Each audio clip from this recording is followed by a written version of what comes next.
Ayon pa sa Pag-asa, easterlies o mainit na hangin na nagmumula sa dagat Pasipiko ang nakakaapekto pa rin sa ating bansa. Walang bagyo o low pressure area na namamataan sa loob at labas ng ating PAR na maaaring makaapekto sa lagay ng panahon. Wala ring gale warning na nakataas sa magbaybayin ng karagatan, kung kaya malaya pa rin makapamalaot ang ating mga kababayang mangingisda at may maliliit na sasakyang pandagat.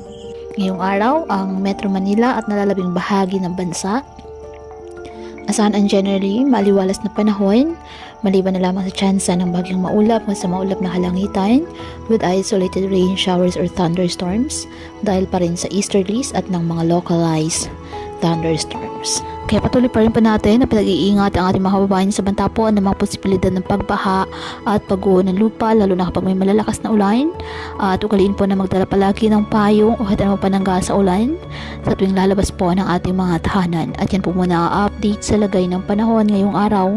Muli patuloy po tayo na mag-ingat at palaging tandaan, God loves you. Stay safe and God bless.